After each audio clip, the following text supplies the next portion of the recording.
Mi hermano, buenas noches, bienvenido. Buenas noches, hermano. ¿Cómo estás? Qué lindo y qué bueno es estar aquí contigo charlando.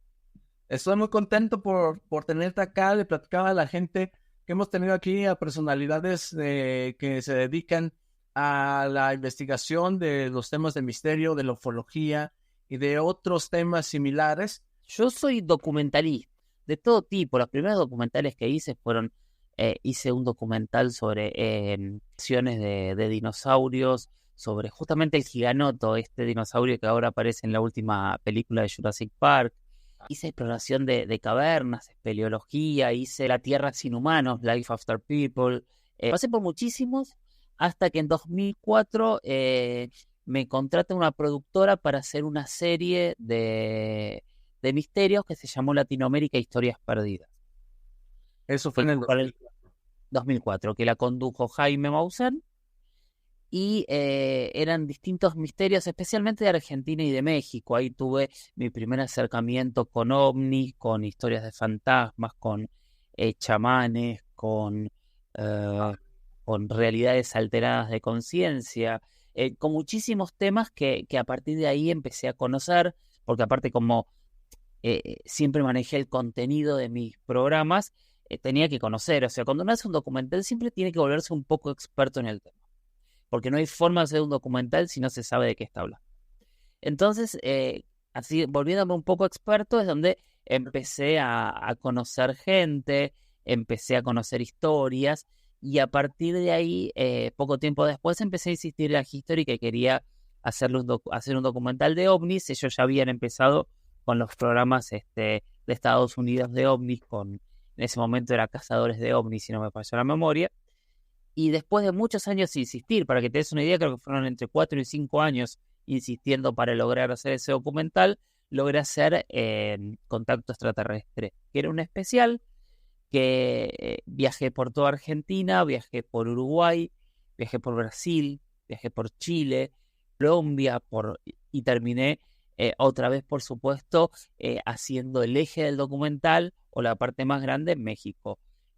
Fue tan grande el éxito que tuvo este Contacto Extraterrestre que se hicieron 2 temporadas de 10 episodios cada uno.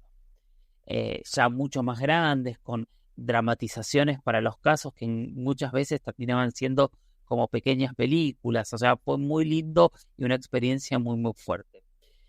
Y con todo eso, recorrí 4 o 5 veces todo nuestro continente entrevistando a los casos más reconocidos y más importantes, a los expertos más importantes, tanto ufólogos, escépticos y científicos que se acercaban al tema para tratar de entender, a profesionales relacionados. He entrevistado a muchísimos astrónomos, he entrevistado astronautas, a pilotos de aviones, a controladores aéreos de diferentes países, a militares, no sé, cada vez fue ampliando más la gama. Yo en un momento intenté hacer un cálculo y yo creo que debo haber hecho alrededor de 3.500 entrevistas relacionadas al misterio en Wow. todos los países. Fue muy grande, ¿no?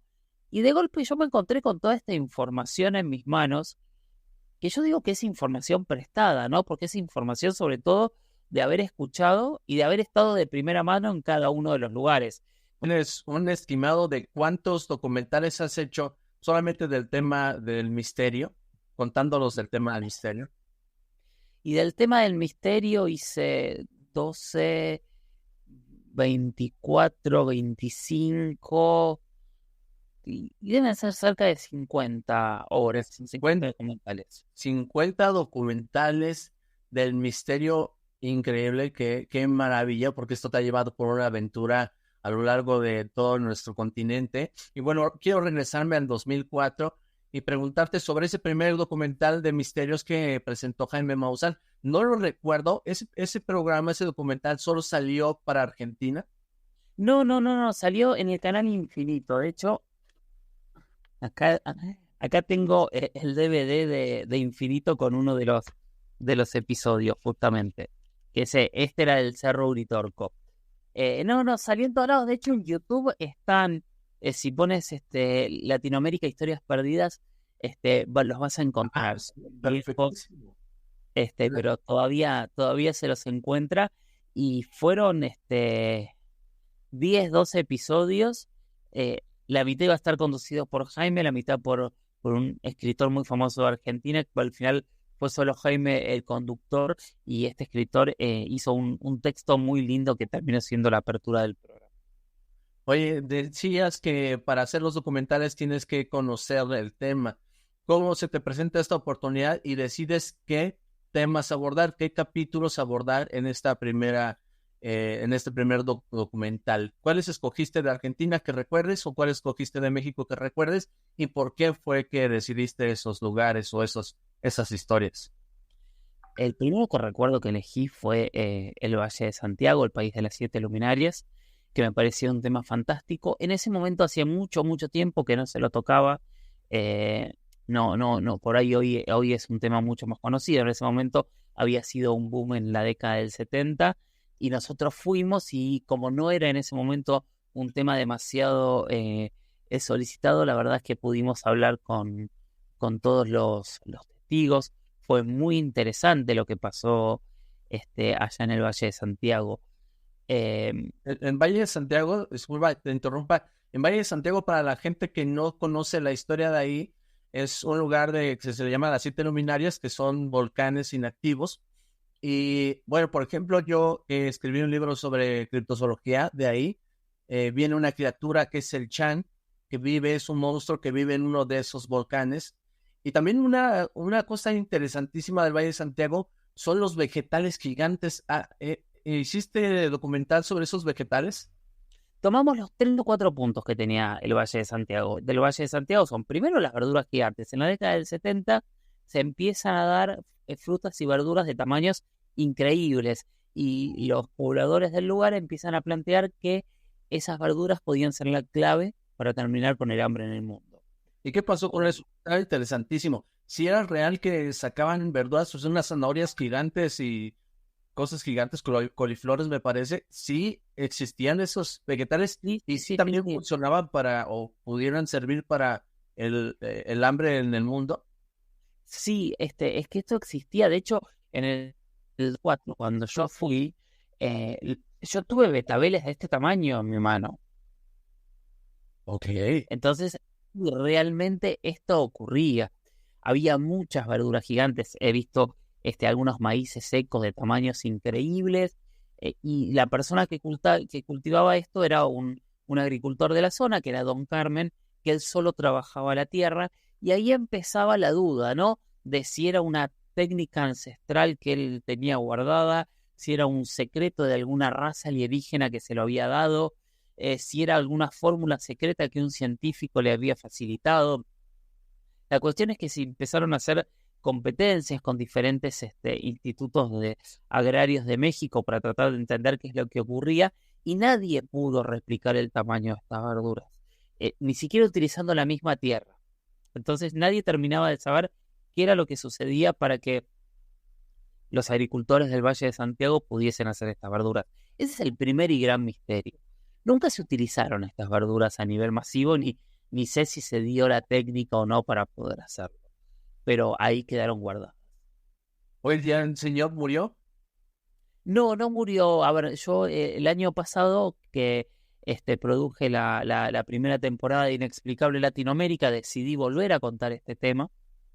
Estuvimos allá, pero ya Don Carmen estaba muy viejito y la familia nos dijo que ya no podía hablar, así que no fue parte de este documental, cosa que por supuesto me hubiese encantado, pero bueno, ya habían pasado muchos años, o sea. Y ya no hay vegetales, ya no. Él era el único que podía lograr que los vegetales crecieran así de esos tamaños.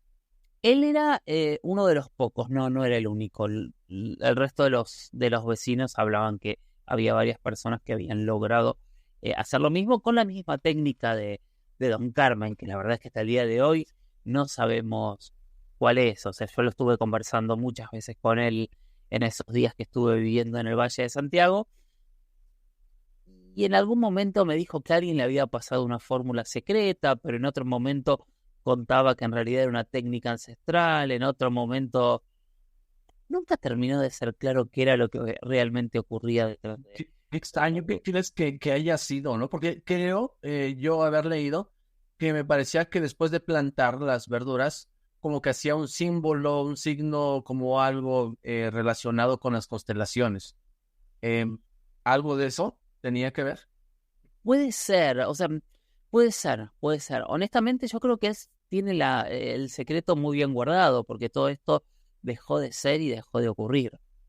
Pero a mí lo que me sorprendió cuando fui en el año 2004 es que seguía viendo verduras gigantes. Como te decía hace un rato, yo las tuve en mi mano. El segundo tema que para mí fue maravilloso es el del lago que cambia de color. Dicen que se vuelve rojo avisando que va a haber un gran terremoto. Por lo menos esto ocurrió varias veces a lo largo del último siglo. O sea, no en todos los terremotos se volvía rojo, pero cuando se volvía rojo estaba anunciando que iba a haber un gran terremoto. Esto es lo que cuentan los pobladores. De hecho, si googlean, van a encontrar un montón de fotos de este lago totalmente rojo que parece sangre, es impresionante. Y, a ver, los científicos le han dado una explicación, explican que es un microorganismo que vive en el lago y que en algún momento se genera como una especie de superpoblación, se muere, todos suben y el lago se pone rojo. Pero está anunciando una tragedia, o sea, hasta ahora cada vez que eso sucedió terminó ocurriendo una tragedia. Entonces es como una especie de gran alarma sísmica, ¿no? Algo a veces es casualidad, pero son esas cosas que son casualidades muy grandes. Y también tenían mucho, en el Valle de Santiago, los mismos pobladores, de alguna forma, eh, promocionan que su sitio, su territorio es un lugar extraño, donde suceden cosas inexplicables, ¿cierto? También con el fenómeno OVNI. Definitivamente, pero si piensas es hasta el nombre, tiene un nombre fantástico que es el País de las Siete Luminarias. Es un nombre para una película. El segundo tema fueron los chamanes, que es un tema fascinante, ¿no? Porque ¿qué pasa con estos sabios que todos los pueblos tuvieron? Entonces empezamos a investigar diferentes chamanes de diferentes partes de tanto de México como de Argentina para contar cuál es esta figura, ¿no? Hace poquito hablaba con una persona que sabe mucho de estos temas en Argentina y él me decía, en realidad no hay que pensar en el chamán como una figura tan extraña, que sí, de hecho lo es, pero él decía, piensa en los pueblos antiguos y alguien tenía mucha fuerza, otro tenía capacidad y una puntería increíble, otro podía dedicarse horas y horas a labrar la tierra. Y estos chamanes eran los que tenían esa capacidad de ver más allá de lo físico. Y al ver más allá de lo físico seguramente podían curar. Y ahí estaba ese contacto con esos dioses. Pero él me decía, no es más que una habilidad más que se necesita para sobrevivir. Y si lo ves, todos los pueblos lo tenían. Ese fue el segundo tema. Oye, ahorita que estamos hablando de chamanes, quiero preguntarte sobre si sabes sobre esto de la ayahuasca y que los chamanes la consumen y que ahora actualmente se están haciendo sesiones con grupos de personas que quieren tener esa experiencia. ¿Has escuchado de la ayahuasca y esto? Mucho. De hecho, hice varios documentales. El último fue el año pasado para Inexplicable. La ayahuasca es una combinación de dos plantas del Amazonas. Una liana, que es la ayahuasca específicamente, y otra planta que si no se combina estas dos plantas, la ayahuasca no hace ningún tipo de efecto.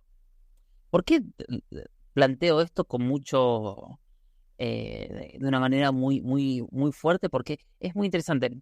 Pensemos que el Amazonas es la selva más grande del planeta. ¿Cómo alguien se dio cuenta que entre esos millones y millones de plantas del Amazonas podía agarrar esta y esta, solo esta y esta, y combinarlas para generar este estado alterado de conciencia que aparte lleva un proceso de hervor, de mucho tiempo de trabajo? No es sencillo, no es... hay otras plantas alucinógenas que son ellas mismas. En el tema de la ayahuasca es una combinación. Y cuando le preguntas a los chamanes cómo se descubrió esto, que nadie lo sabe, lo que dicen es que la propia planta es la que les enseña. Ok, es que es misterio, ¿no? ¿Qué misterio es? Sí, ellos hablan de la ayahuasca como si fuese una planta maestra, una planta que enseña. Y dentro de- del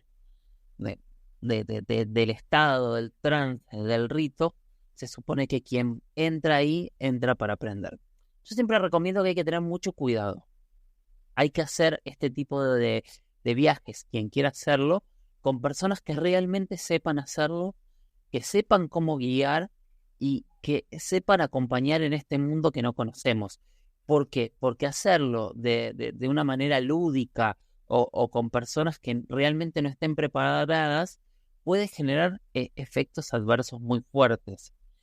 Justamente estuve en México toda la semana pasada y mucha gente me habló de ayahuasca como que es algo que en México está muy fuerte. No sé si es así o no. Sí, sí, sí, Eh, es lo que yo siento, que está como de moda. Si uno busca en internet va a ver que en varios países ha habido a muchas hasta denuncias de abuso sexual en medio de este tipo de ritos en donde la persona pierde la conciencia. Entonces hay que tener mucho cuidado con estas cosas. Okay. Si se ¿Tú hacen bien, tú lo probarías? ya me han invitado a hacerlo y espero poder hacerlo antes de que se termine este año.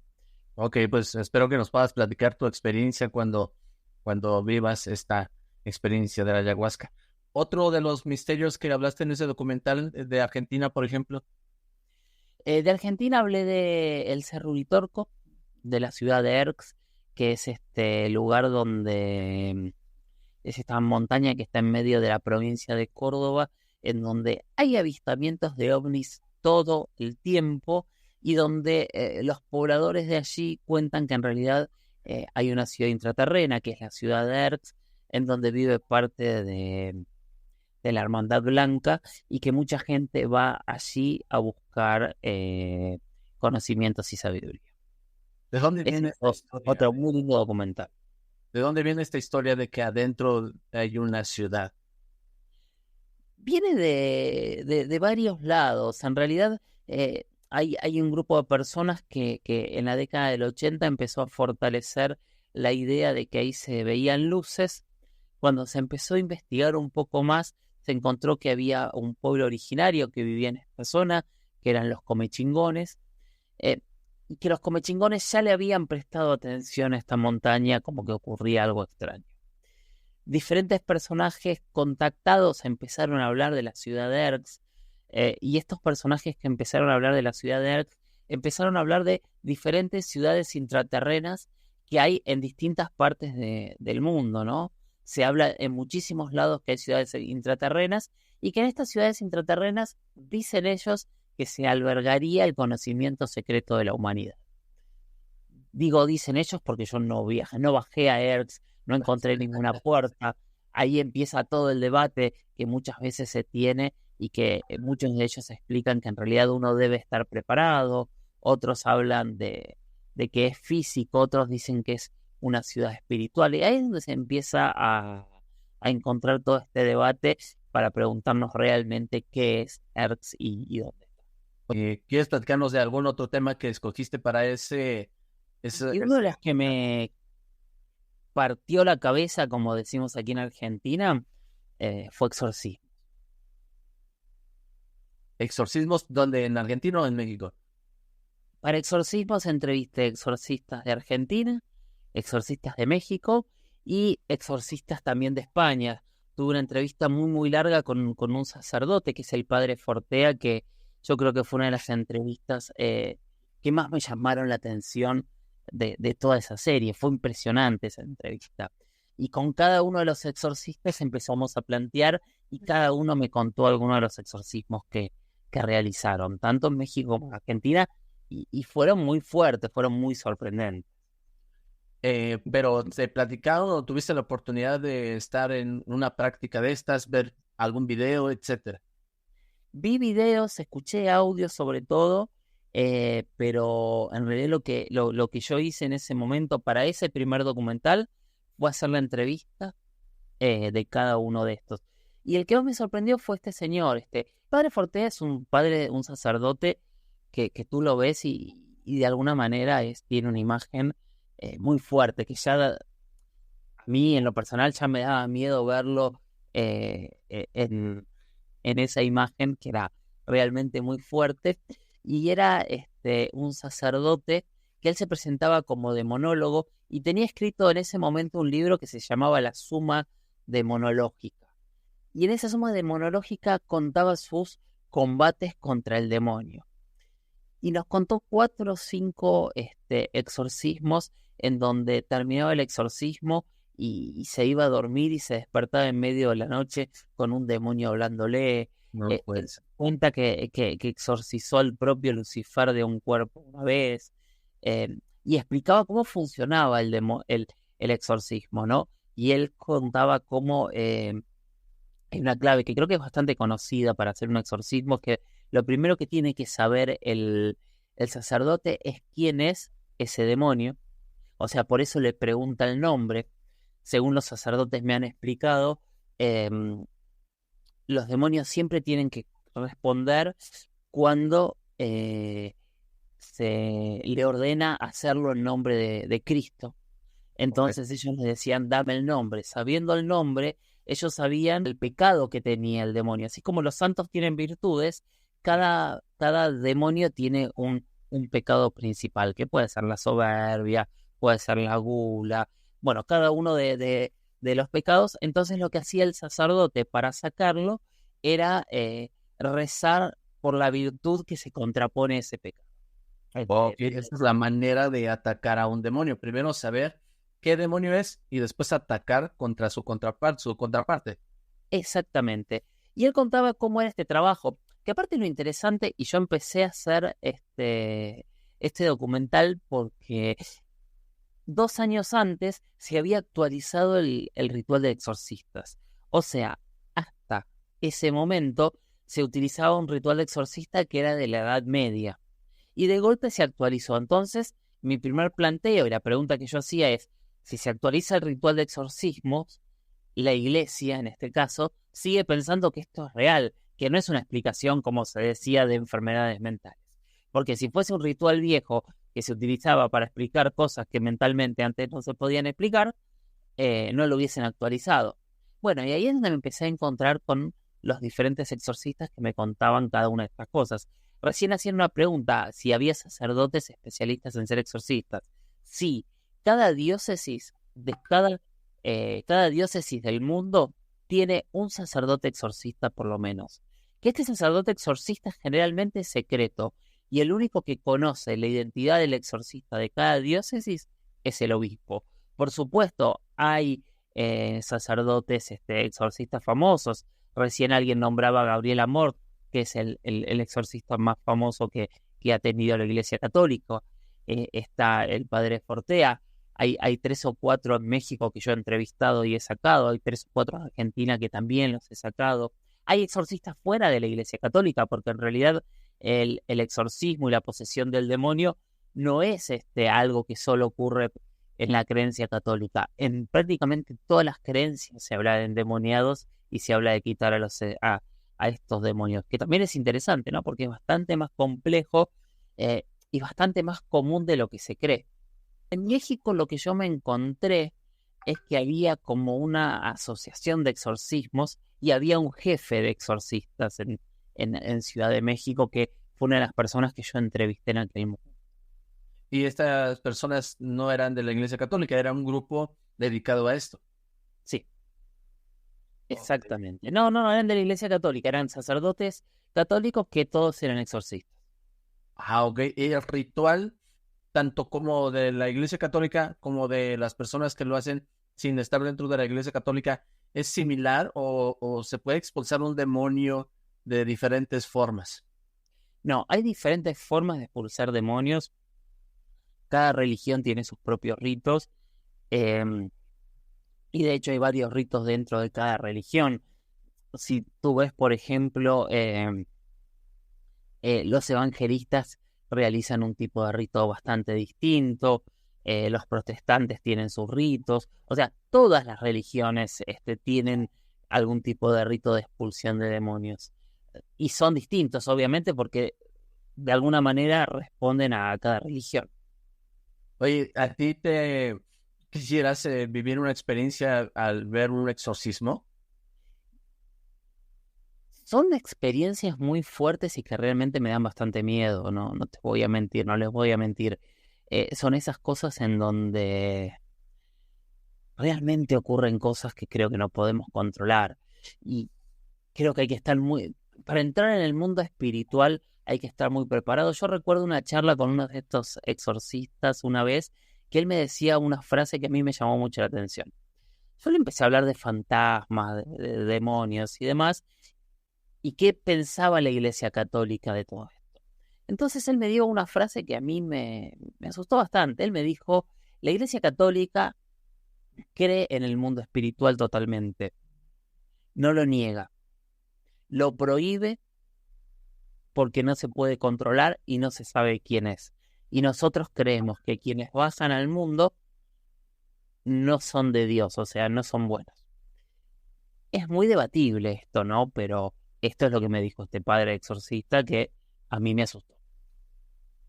Sí, claro, a mí también me daría miedo, te hice la pregunta, porque la curiosidad es fuerte, pero es algo que es demasiado peligroso, digámoslo así, muy delicado. Yo también dudaría de una invitación a ver un exorcismo, ¿no? Si sabemos que hay una persona ya con estas síntomas de tener un demonio adentro y de que le vayan a practicar un exorcismo y me invitaran, yo creo que lo pensaría porque no es así de simplemente ir a presenciarlo. Como tú mencionas, debes de estar fortalecido en espíritu. No sé, tener un carácter fuerte quizá o algo que detenga, porque dicen que los espíritus que están dentro de las personas se pueden meter en los que están alrededor, ¿no? Como lo vimos en la película del Exorcista. Sí, hay casos que son muy fuertes, y que no tienen demasiada explicación. Y de hecho, si nosotros buscamos, incluso en Google, hay audios muy fuertes que creemos que son originales de grabaciones de exorcismos, y solo el audio muchas veces es aterrador. Las películas son aterradoras, pero muchas veces la realidad supera en mucho la ficción, aunque no lo crean. ¿Tú consideras que esto de hablarles en latín es obligatorio para que expulsen demonios o para comunicarse con demonios, o simplemente es algo que nos han mostrado en películas? Y que No, eso tiene que ver con esto que te decía.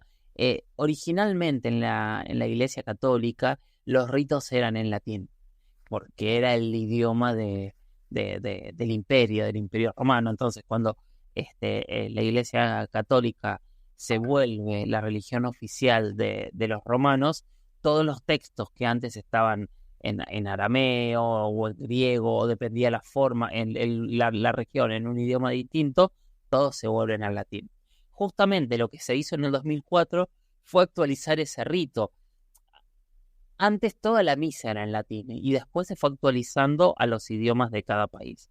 Entonces, con todo eso es donde ves que se va actualizando y se va abriendo. O sea, el ritual era en latín porque antiguamente se decía así, pero no es que los demonios entienden latín y por eso se habla en latín. siguiente, que fue Contacto Extraterrestre, mencionas.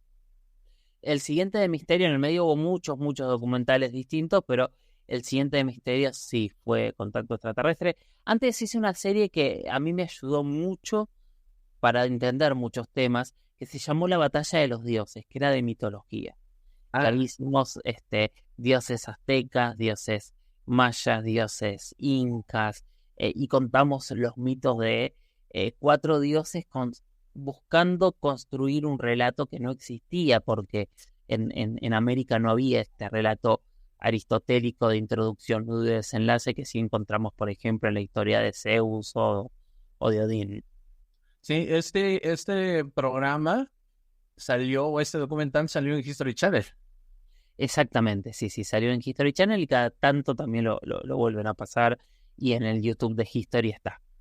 Hice un capítulo que era Quetzalcoatl, otro capítulo que era Coatlicue, un capítulo que eran los héroes gemelos del Popol Vuh, Juncunampú e Ixbalanque, y un capítulo de Pachamama.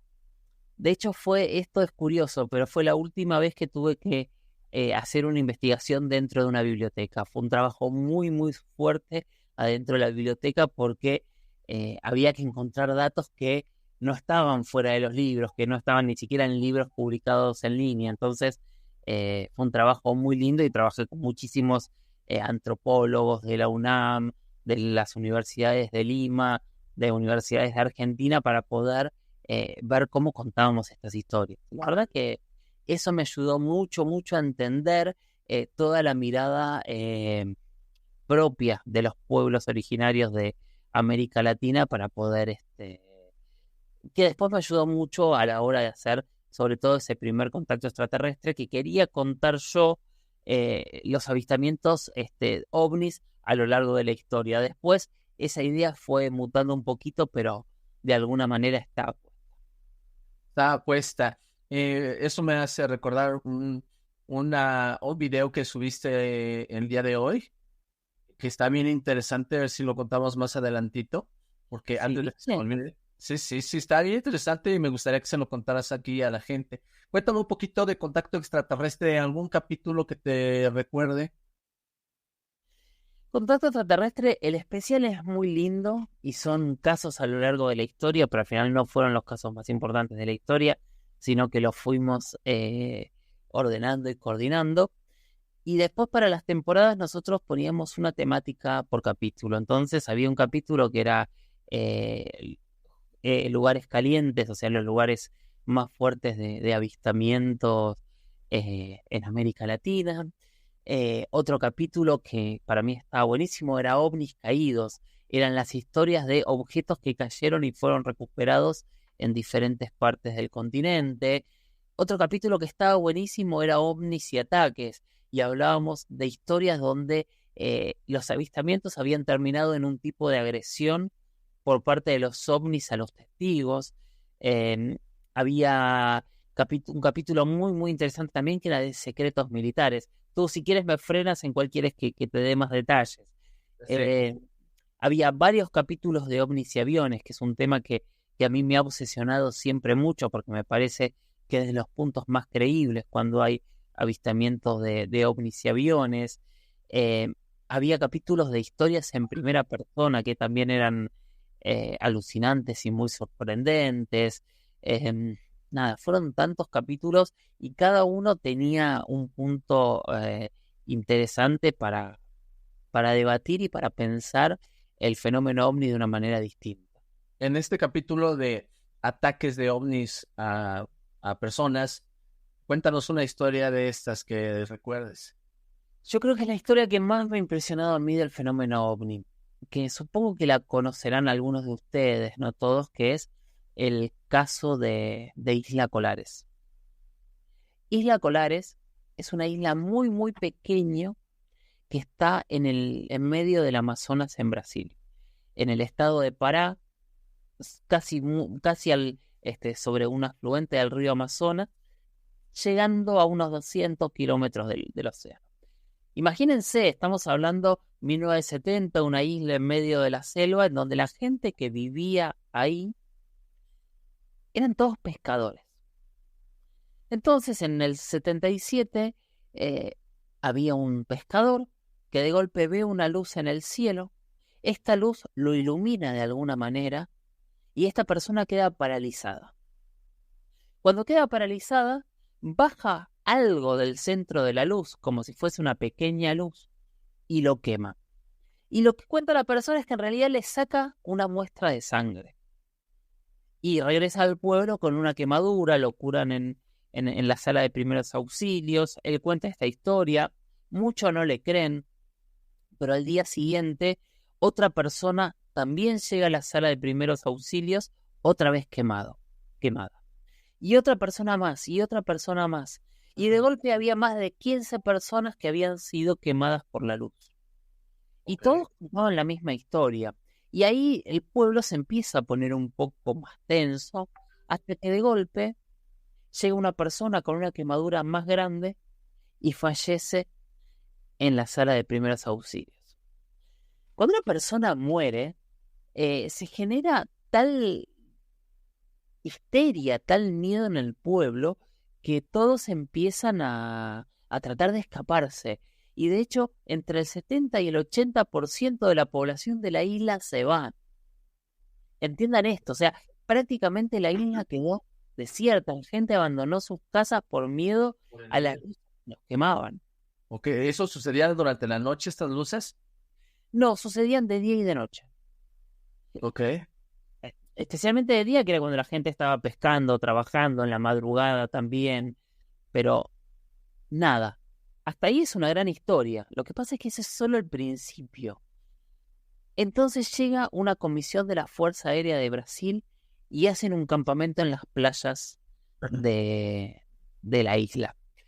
Imagínense, cuando digo playas, son playas de arena, son arenas muy blancas con un río que tiene una fuerza terrible. No son playas de mar, sino playas de río. Bueno, ahí permanecen por muchos meses los militares de la Fuerza Aérea investigando, suponemos, hasta que un día levantan todo y se van. Muchos años después, en la década del 90, una persona se presenta con dos grandes investigadores, dos ufólogos de lo mejor que tiene Brasil, que es Ademar Chevaer y Marco Antonio Petit. Le hacen una entrevista y este señor admite haber sido el jefe de esta investigación y cuenta que él vio los seres, que vio las naves y que incluso se habría comunicado con ellos. 15 días después de dar la entrevista en televisión, él se suicida. El investigador. El militar que había estado a cargo de la investigación. ¿Se suicida o lo suicidaron? Pues ese es el misterio. A mí me cuentan que se suicidó y de hecho lo pregunté muchas veces y dicen no fue por otros motivos y en realidad dio la entrevista porque se había suicidado, porque pensaba hacer esto. Honestamente no lo sé, no llegué a conocerlo. Pero acá ya era una historia, ahora es una historia mucho más grande, ¿no? Pero se espera que sigue. Ok. ¿Eso fue en qué año? El suicidio fue en el 90 y algo, no me acuerdo si fue 94 o 97. ¿Y lo del caso de 1977. 1977? Sí. Ok. 2004, este mismo grupo de ufólogos en Brasil logra que la Fuerza Aérea y el gobierno de Brasil empiecen a desclasificar casos de investigación OVNI. O sea, oficialmente Brasil dijo, este caso yo lo investigué, acá está mi investigación. Este caso yo lo investigué, acá está lo que investigué. Y así con cada uno de estos temas que fueron investigando, encuentran que el caso de Isla Colares estaba desclasificado. Okay. Y en esa desclasificación había fotos de luces, había fotos de las personas quemadas, había dibujos de lo que habían visto los soldados en la playa. Y había un montón de papeles, por supuesto, sin ninguna gran conclusión. Esto es lo que siempre pasa con las desclasificaciones, que a mí me llama la atención. ¿Por qué dejan secreto un tema 30, 40 años y cuando lo desclasifican no hay nada? Dicen, sí, había luces y las vimos, nada más. Si solo habían visto luces, ¿por qué lo mantuvieron secreto 30 años? Exactamente. Pero bueno, con todo eso, en el año 2014, 10 años después de eso, yo me fui a la isla. ¿Tú fuiste a la isla? Sí. Para hacer contacto extraterrestre, fui justamente con Ademar Chevaer. Fuimos, cruzamos la selva, que ya lamentablemente es parte de selva y parte de campo, como conocemos. Tomamos una balsa para llegar a la isla porque todavía no tiene puente, por lo menos no lo tenía en ese momento, en este momento no sé. Llegamos, conversé con la gente, hablé con dos personas que habían sido paralizadas y quemadas por estas luces. Wow. Tenían todavía las marcas. Me fui a otra ciudad cercana y hablé con la doctora que en ese momento era una estudiante y había sido la encargada de curar a todos. Me contó sobre la muerte que había habido y cómo curaba cada caso. Y también me encontró que ella se había escapado de una de estas naves y que había visto algo que tiene que ver con lo que yo publiqué en mi canal, que era lo que hablabas recién, que lo que vio arriba de las naves eran hombres rubios, muy pálidos y muy altos. Dentro de las naves. Sí. Hombres Debe ser rubios. una exageración, pero bueno, esto es lo que me contó. Al día siguiente viajo a la ciudad de Belén de Pará, que era la capital del estado de Pará, en donde está la isla Colares, y me reúno con una mujer que me contó que era la hija de quien en ese momento era el gobernador militar del estado de Pará, porque estaban en un golpe militar, en una dictadura en ese momento. Y me contó que todos los viernes la cúpula militar de Pará se juntaba en su casa con su padre a ver los videos de las naves, me dijo. Esos videos hasta el día de hoy no fueron desclasificados. Pero nada, es un caso que por donde lo veas hay información, hay pruebas de que ahí algo ocurrió. Hay quien dice, no, era una prueba militar. Pero 40 años después todavía yo no vi ningún rayo paralizante que te queme. Y después de 40 años ya lo deberían haber mostrado, ¿no? Sí, era una prueba y había funcionado tan bien. ¿Actualmente esa isla está ocupada? Sí, en la isla vive muchísima gente. De hecho, Brasil tiene en varias ciudades donde me ha tocado ir que han habido incidentes ovnis. Hay estatuas de extraterrestres, hay murales de extraterrestres pintados. Ellos sí toman siempre todo con su alegría y su modo de vida, que hoy la isla, de hecho el cartel principal de la isla, que en mi Instagram tengo una foto ahí justo en la puerta, hay como unos grandes carteles con extraterrestres que te dan la bienvenida a la isla y demás. Padrísimo, bueno, padrísimo y muy interesante. Como mencionas también en Brasil sobre estas estatuas, precisamente el caso Varginha. Ese es el otro lugar donde están las estatuas, que también estuve en Varginha. Sí. También investigaste el caso Varginha. Varginha es un caso espectacular de 1996. Varginha yo lo empecé a investigar para Latinoamérica Historias Perdidas y me quedó afuera. Porque no íbamos a Brasil en ese momento. Wow. Varginha, cuando uno lo busca y lo googlea, se encuentra usualmente con algo que dice el Roswell mexicano. El Roswell brasileño. Excelente. Y la historia es que en el 96 empieza a haber una serie de avistamientos de luces en el cielo de Varginha. Varginha es una ciudad, antes de empezar con esta historia, para que se ubiquen, que está en el estado de Minas Gerais. Minas Gerais es un estado del centro del país que se dedicaba, obviamente, como lo dice su nombre, en gran parte a la minería. Es un estado con montañas y praderas muy verdes, es un lugar muy, muy lindo. Empieza a haber avistamientos de luces en el cielo y de hecho se genera una denuncia porque un objeto habría caído.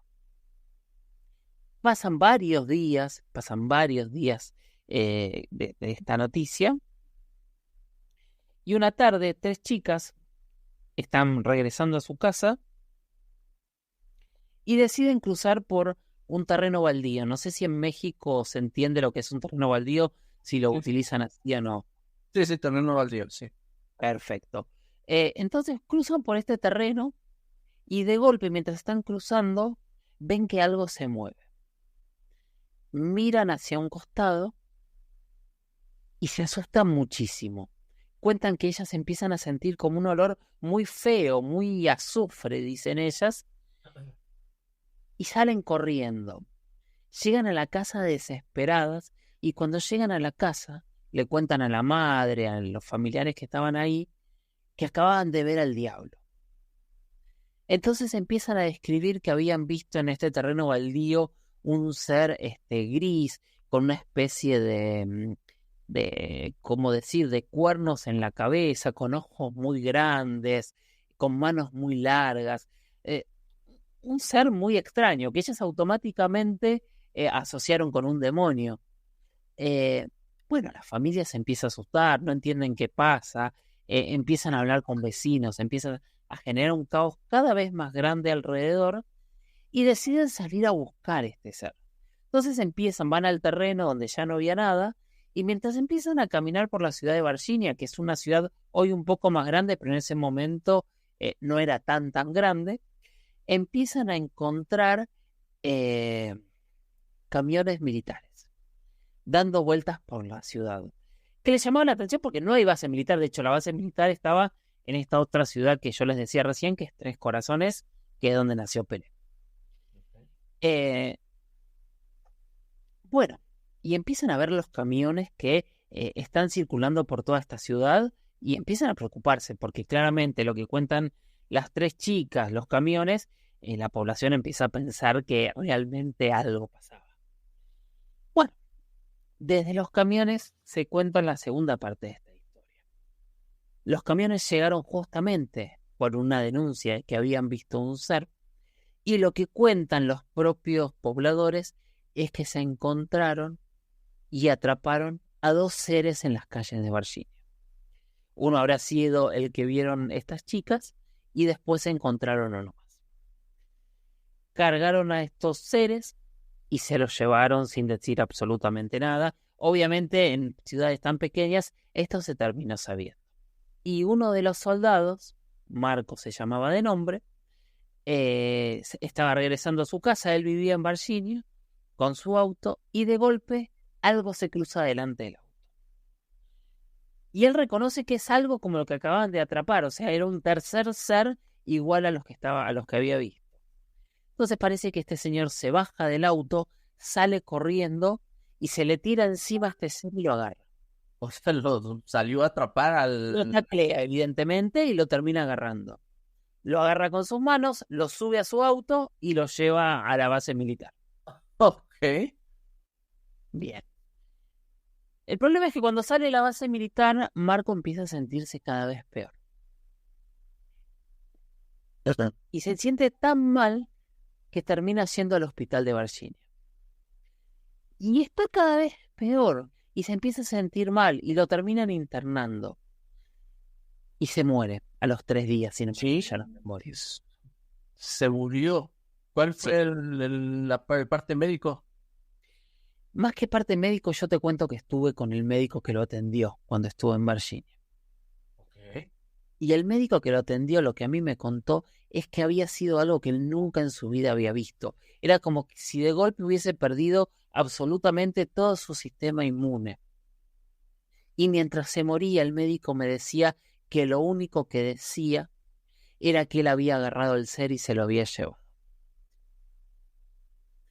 Y el médico me decía, a una persona que se está muriendo, ¿por qué mentiría con algo así? Y lo más interesante es que parece que hubo otro ser más, porque durante los días anteriores y los posteriores aparecieron muertos muchísimos animales del zoológico de Virginia con síntomas muy parecidos a los de Marco. Dicen que esos seres se los llevaron a una base militar de Brasil, en San José do Campo, y que es un lugar donde han llevado diferentes elementos extraños que han recuperado a lo largo de todo el territorio brasileño, que como ustedes saben es muy muy grande y es casi un pequeño continente. Esa es la historia de Virginia. ¿Qué queda en Virginia cuando yo fui y qué queda al día de hoy? Pasa lo mismo que en Isla Colares, o sea, la plaza principal de la ciudad, la estatua principal es un extraterrestre, la cúpula del Consejo Deliberante es un platillo volador, las paradas de los buses son platillos voladores, o sea, todo el pueblo vive alrededor de esta historia que ya pasaron 25, 30 años y sigue presente en la memoria de todos en la región. ¿Pudiste estar en lo que era o ya no es, por ejemplo, el terreno baldío donde esta criatura fue vista? Estuve en el terreno baldío, hoy está con paredones, pero pasamos. Estuve con 2 de las 3 niñas que fueron testigos. Estuve con los principales investigadores. Estuve con el veterinario que investigaba la muerte de los animales. Estuve con el médico. Estuve con muchísimos testigos que nos contaron cómo había sido el caso. Tienes que hacer un libro de todo eso. Los documentales obviamente quedaron ahí para la historia, pero ¿Sabes qué? Ahora estuve la semana pasada en en tu país, que sabes que para mí es como mi segunda casa y lo amo con locura, y empecé a escribir una especie de ficción contando cada una de estas historias para insertarlas dentro de una historia de alguien que vaya investigando. Así que estoy trabajando en este momento justamente en darle forma de libro. Será como una novela Sí, con estas experiencias que tuviste. exactamente, esa es la idea, que tenga forma de novela para que sea más entretenido.